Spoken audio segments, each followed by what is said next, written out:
السلام علیکم ورحمۃ اللہ وبرکاتہ۔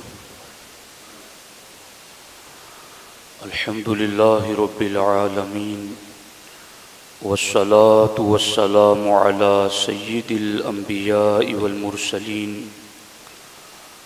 وعلی آلہ واصحابہ اجمعین، اما بعد فاعوذ باللہ من الشیطان الرجیم، بسم اللہ الرحمن الرحیم۔ وَيَتَفَكَّرُونَ فِي خَلْقِ السَّمَاوَاتِ وَالْأَرْضِ رَبَّنَا مَا خَلَقْتَ هَذَا بَاطِلًا سُبْحَانَكَ فَقِنَا عَذَابَ النَّارِ۔ صدق اللہ العلی العظیم وصدق رسولہ النبی الامین المختار الکریم الرؤوف الرحیم۔ انتہائی احترام و عقیدت کے ساتھ حضور سید المرسلین، خاتم الانبیاء، شفیع المذنبین، رحمت للعالمین، خاتم المعصومین، راحت العاشقین، صلی اللہ تعالی علیہ وآلہ واصحابہ وبارک وسلم کی بارگاہ میں اپنی غلامی کا ثبوت دیں، اور جس طریقے سے میں پڑھا ہوں میرے ساتھ مل کر حضور دل کے ساتھ نذرانہ محبت پیش کریں۔ الصلاۃ والسلام علیک یا رسول اللہ، الصلاۃ والسلام علیک یا حبیب اللہ، الصلاۃ والسلام علیک یا نبی اللہ، وعلی آلک واصحابک یا نور اللہ، صلی اللہ تعالی علیہ وسلم۔ دوستان محترم، اللہ رب العزت کی معرفت کے حوالے سے ہماری گفتگو چل رہی ہے۔ اللہ رب العزت قرآن مجید میں ارشاد فرماتا ہے، وَيَتَفَكَّرُونَ فِي خَلْقِ السَّمَاوَاتِ وَالْأَرْضِ، کہ جو اہل ایمان آسمان و زمین کی پیدائش میں غور و فکر کرتے ہیں، وہ پکار اٹھتے ہیں، ربنا ما خلقت ھذا باطلا، اے ہمارے رب تو نے اس کائنات کو بیکار پیدا نہیں فرمایا۔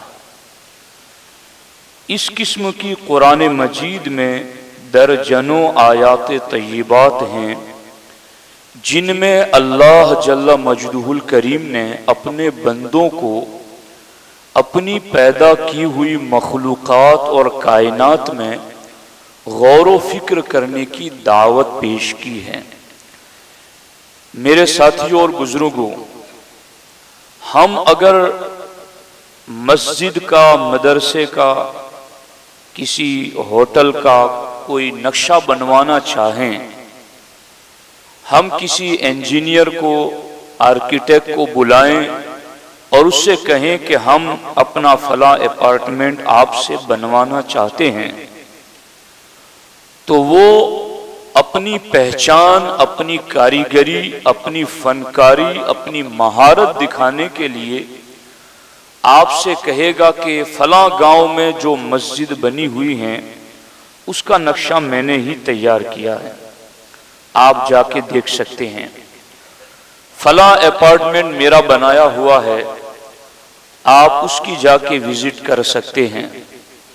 فلاں مسجد، فلاں ادارہ، فلاں مدرسہ وہ میں نے بنایا ہے، آپ جا کے اس کو دیکھ لیں۔ آدمی اس کی بنائی ہوئی چیزوں کی تصویریں دیکھتا ہے، اطمینان کرنے کے لیے کبھی خود اس ایڈریس پر پہنچ کر اس انجینئر، آرکیٹیکٹ، ان کی بنائی ہوئی چیزوں کو وہ دیکھتا ہے، تو اس کے بعد اسے اس انجینئر کی مہارت پر، اس کے کمال پر، اس کی حکمت پر، اس کی دور اندیشی پر بھروسہ اور یقین ہو جاتا ہے کہ نہیں، اس میں اپنے فن کا کمال ہے۔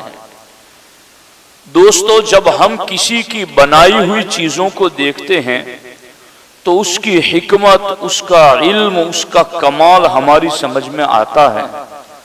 ہمارا رب ہمیں یہی دعوت دے رہا ہے، وَيَتَفَكَّرُونَ فِي خَلْقِ السَّمَاوَاتِ وَالْأَرْضِ، اے میرے بندو تم میرے بنائے ہوئے آسمان کو دیکھو، والارض تم میری بنائی ہوئی زمین کو دیکھو، تم میرے بنائے ہوئے چاند اور سورج کو دیکھو۔ افلا ينظرون الى الابل كيف خلقت والى السماء كيف رفعت والى الارض كيف سطحت۔ اللہ رب العزت نے قرآن مجید میں فرمایا، کیا تم اونٹ کو نہیں دیکھتے؟ کیف خلقت، اس کو کیسے بنایا گیا ہے۔ وَإِلَى السَّمَاءِ كَيْفَ رُفِعَتْ، کیا تم آسمان کو نہیں دیکھتے، میں نے اس کو کیسے بلند کیا ہے۔ وَإِلَى الْجِبَالِ كَيْفَ نُصِبَتْ، کیا تم پہاڑوں کو نہیں دیکھتے، میں نے انہیں کیسے نصب کیا ہے، کیسا لگایا ہے۔ وَإِلَى الْأَرْضِ كَيْفَ سُطِحَتْ، اور کیا تم زمین کو نہیں دیکھتے، میں نے کیسا بچھا دیا ہے اس کو۔ وَالْأَرْضَ فَرَشْنَاهَا فَنِعْمَ الْمَاهِدُونَ، میں نے زمین کا فرش لگایا ہے، فَنِعْمَ الْمَاهِدُونَ، تو ہم کتنا اچھا فرش لگانے والے ہیں۔ یعنی ہم دنیا کے اندر ایک مکان بنانا چاہیں، ایک عمارت بنانا چاہیں، تو عمارت بنانے والے کی مہارت دیکھنے کے لیے، اس کے کمال کو جاننے کے لیے اس کی بنائی ہوئی دوسری چیزوں کو دیکھتے ہیں، جس کے ذریعہ اس کے کمال، علم، حکمت کا ہمیں پتہ چلتا ہے۔ اللہ رب العزت فرماتا ہے، تمہیں میری ذات کا پتہ لگانا ہے، میری قدرتوں کا پتہ لگانا ہے، تو میری پیدا کی ہوئی مخلوقات میں غور کرو گے تو تمہیں میری قدرت کا پتہ چل جائے گا۔ یہاں تو میں ایک اعرابی یعنی دیہات کا رہنے والا شخص، اس کی ایک مثال میں آپ کے سامنے رکھنا چاہتا ہوں۔ ایک اعرابی سے سئل عن وجود اللہ سبحانہ وتعالی، کہ ایک دیہات کا اعرابی بدو، اس سے اللہ کے وجود کے بارے میں پوچھا گیا کہ اللہ رب العزت ہے یا نہیں ہے، تو اس نے اپنی فطرت سلیمہ کے مطابق جواب دیتے ہوئے کہا، البعرۃ تدل علی البعیر، کہ میں صحرا میں، جنگل میں، کھیت میں گزرتا ہوں تو اونٹ کی مینگنیاں پڑی ہوئی ہوتی ہیں، تو ان اونٹ کی مینگنیوں سے میں اونٹ کا پتہ لگا لیتا ہوں، اور اونٹ کی مینگنیوں کے ذریعہ میں اونٹ کی ذات تک پہنچ جاتا ہوں۔ وَالْأَثَرُ يَدُلُّ عَلَى الْمَسِيرِ، اور میں لوگوں کے قدموں کے نشان کے ذریعہ قدم والے تک پہنچ جاتا ہوں۔ اتنا کہنے کے بعد اس نے کہا، فَسَمَاءُ ذَاتُ أَبْرَاجٍ، تو یہ برجوں والا آسمان، وَأَرْضٌ ذَاتُ فُجَاجٍ، اور یہ زمین کشادہ اتنی لمبی چوڑی، أَلَا تَدُلُّ عَلَى الْعَزِيزِ الْخَبِيرِ، کیا پھر یہ چیزیں ہمیں نہیں بتاتی ہیں کہ ان کا بھی کوئی بنانے والا ہے؟ اگر میں اونٹ کی مینگنیوں کے ذریعہ اونٹ کے وجود تک پہنچ جاتا ہوں، میں لوگوں کے قدموں کے نشان کے ذریعہ قدم رکھنے والے تک پہنچ جاتا ہوں، تو اتنا کھلا وسیع آسمان اور ایسی زمین، مواج سمندر، کیا ان چیزوں کو دیکھ کر میں اللہ کی ذات کی پہچان نہ حاصل کروں؟ مجھے جب دنیا کے اثرات دیکھ کر کے دنیا کے انسانوں کا پتہ لگ گیا، اس دیہاتی بدو نے کہا، اس کائنات کو دیکھ کر کے مجھے اس کے خالق کا بھی پتہ لگ گیا۔ تو میرے دوستو، اللہ رب العزت اس کائنات کا خالق اور مالک ہے، اور اس رب نے ہمیں غور و فکر کرنے کی دعوت دی ہے کہ ہم اللہ کی مخلوق میں غور و فکر کریں۔ اب اس سلسلے میں حضرت امام غزالی رضی اللہ تعالی عنہ کیمیاء سعادت میں ارشاد فرماتے ہیں، اندھا وہی ہے جو اللہ تعالی کی تمام کاریگری کو دیکھے لیکن انہیں پیدا کرنے والے خالق کی عظمت کو نہ جانے۔ وہ شخص اندھا ہے جو اس کائنات میں اللہ کی کاریگری کو دیکھتا ہے اور دیکھ کر کے بھی اس کے بنانے والے کی عظمت کا احساس اس کے دل میں نہ ہو، اس کی آنکھیں ہی نہیں ہیں۔ ایسا بے عقل انسان جانوروں کی طرح ہے جو فطرت کے عجائبات اور اپنے جسم میں غور و فکر کر کے اللہ کی پہچان حاصل نہ کرے۔ کتنے مسلمان ایسے ہیں جو اللہ کی پہچان حاصل کرنے کے لیے اس کائنات پر غور و فکر کرتے ہو۔ میں صرف چند چیزوں کی طرف اپنے وقت کے لحاظ سے آپ کی توجہ دلانا چاہتا ہوں، اور اس میں ایک خاص بات حضور صدر الشریعہ کی بھی ایڈ کر دوں ساتھ میں، تاکہ بات سمجھنا مزید آسان ہو جائے۔ سرکار صدر الشریعہ فرماتے ہیں کہ اللہ تبارک و تعالی کی ذات کا ادراک کرنا یہ محال ہے، یعنی اللہ کی ذات ہماری عقل میں آ جائے، عقل اللہ کی ذات کو گھیر لے، یہ محال ہے۔ چونکہ جو عقل میں آ جائے وہ محدود ہے اور اللہ لا محدود ہے، تو اب عقل میں اس کی ذات آ نہیں سکتی تو اس کی پہچان کیسے ملے گی؟ اللہ رب العزت کی پہچان حاصل کرنے کا طریقہ حضور صدر الشریعہ نے آدھے سطر میں بتایا۔ کیا کمال تھا ان بزرگوں کے علم کا، ہم درجنوں صفحات پڑھ کے اس نتیجے تک نہیں پہنچتے جو یہ بزرگ آدھے سطر میں لکھ گئے ہیں۔ انہیں پڑھے تو کوئی، لیکن پڑھے تو کچھ آگے اللہ کی پہچان ملے۔ سرکار صدر الشریعہ لکھتے ہیں، البتہ ذات تو اللہ کی عقل میں آ نہیں سکتی کہ عقل اس کو گھیر لے، ایسا نہیں ہو سکتا۔ تو ہو کیا سکتا ہے؟ صدر الشریعہ فرماتے البتہ اس کے افعال کے ذریعہ سے اجمالاً اس کی صفات، پھر ان صفات کے ذریعے سے معرفت ذات حاصل ہوتی ہے۔ اس کا کیا مطلب؟ اس کا مطلب یہ ہے، بہت دھیان سے سنیے، آپ توجہ دیں گے تو بات آپ کی سمجھ میں آئے گی۔ میں تو سمجھ کر کے بول رہا ہوں، ایسا نہیں ہے کہ جو میں بول رہا ہوں وہ مجھے سمجھ میں نہیں آ رہا، میں اس پر غور و فکر کر کے سمجھ بوجھ کے آپ کو سمجھانے کی کوشش کر رہا ہوں۔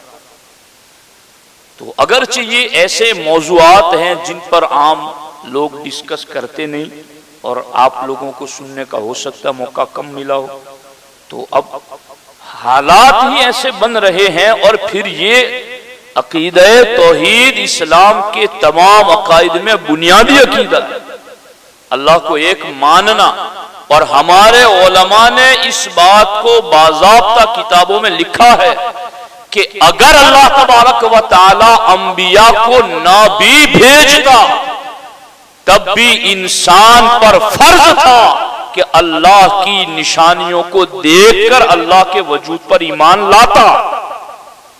تو اب تو نبیوں کو بھی بھیجا، اور ہم تو وہ خوش نصیب جن میں اللہ نے امام الانبیاء کو بھیجا، تو اب ہم پر تو اس کی پہچان، اس کی معرفت اور لازم ہو گئی۔ صدر الشریعہ فرماتے اس کی ذات عقل کے گھیرے میں نہیں آ سکتی، تو پہچان کیسے ملے گی؟ فرماتے ہیں کہ تم اللہ کے افعال کے ذریعہ، اللہ کے افعال کیا ہے؟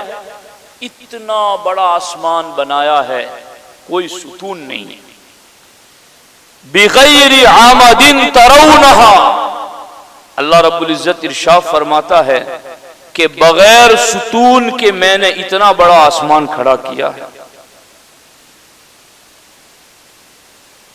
اتنا بڑا آسمان بغیر ستون کے، یہ اللہ کے افعال میں سے ایک فعل ہے۔ فعل کا معنی کام، اللہ کی قدرت کے کاموں میں سے ایک کام ہے کہ اتنا بڑا آسمان بغیر ستون کے بنایا۔ ہم کہیں کسی ملک جاتے ہیں، بڑی مسجد بغیر ستون کے دیکھتے ہیں کہ اتنا لمبا ایریا ہے مگر بیچ میں کوئی ستون نہیں، تو لوگ تعجب کرتے ہیں، بڑی فنکاری ہے، بڑا کمال ہے، اتنا لمبا ایریا اور بیچ میں ایک ستون بھی نہیں۔ اور ایسی عظیم و ضخیم مسجد، تو ذرا آسمان پر بھی تو نظر ڈالو کہ اتنا بڑا آسمان بغیر ستون کے، اتنی بڑی زمین، والارض بعد ذالک دحاہا، اللہ تعالیٰ ارشاد فرماتا ہے کہ یہ زمین ہم نے پانی کے اوپر پھیلائی،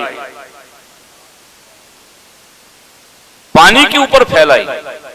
وَفِي الْأَرْضِ آیَاتٌ لِّلْمُوقِنِينَ، یہ قرآن کی آیتیں پڑھ رہا ہوں میں آپ کے ساتھ، کہ زمین کے اندر یقین رکھنے والوں کے لیے نشانیاں ہیں۔ یہ زمین، اس پر غور کرو، یہ بھی اللہ کے افعال میں سے ایک فعل کا اظہار ہے۔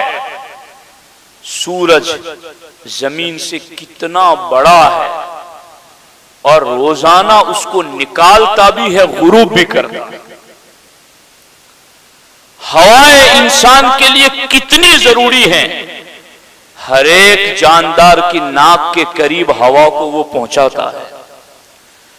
غذا انسان کے لیے کتنی ضروری ہے، اس کے لیے بارش کو برساتا ہے، زمین کو طاقت فراہم کرتا ہے، سورج نکال کر تپش گرمی پہنچاتا ہے، ہوائیں چلا کر کے اس پودے کی تربیت کرتا ہے۔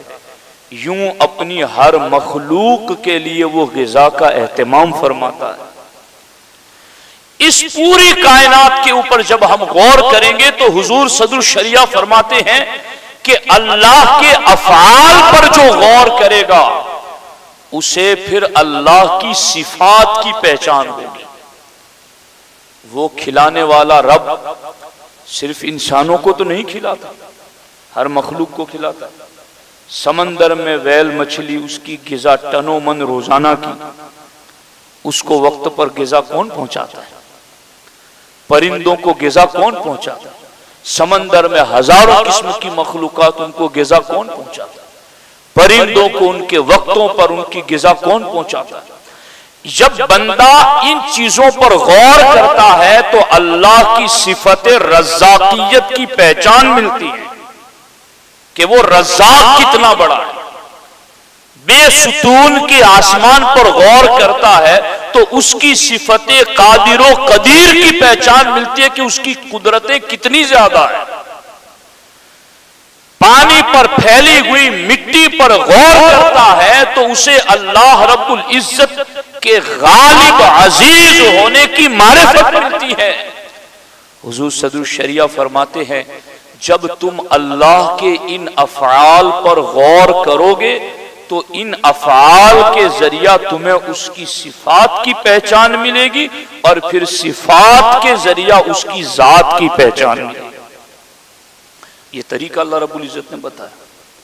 اب آپ دیکھیں کہ اس سلسلے کے اندر ہم کتنا غور و فکر کرتے ہیں اور اس سلسلے میں ہم کیا معرفت حاصل کرنے کی کوشش کرتے ہیں۔ ایک تو ہے اجمالاً اللہ پر ایمان لانا کہ اللہ ہے اور ایک ہے، اتنا بھی بندہ مان لیتا ہے باقی عقائد کے ساتھ تو بھی وہ مومن ضرور ہوگا، مگر اس پر لازم اور ضروری ہے کہ اللہ رب العزت کو دلیل کے ساتھ جانے، یہ اس پر ضروری ہے، چھوٹ نہیں ہے۔ اتنا جاننا ضروری ہے کہ وہ دلیل کے ذریعہ اللہ کو پہچانے۔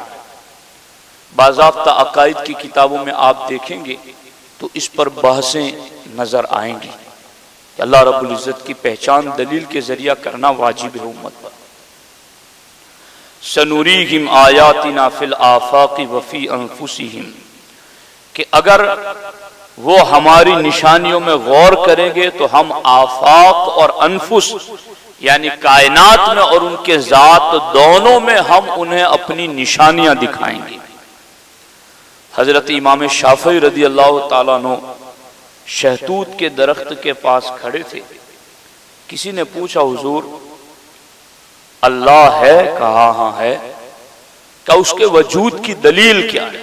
کہ وجود کی دلیل یہ شہتوت کا درخت ہے۔ کہ یہ کیسے؟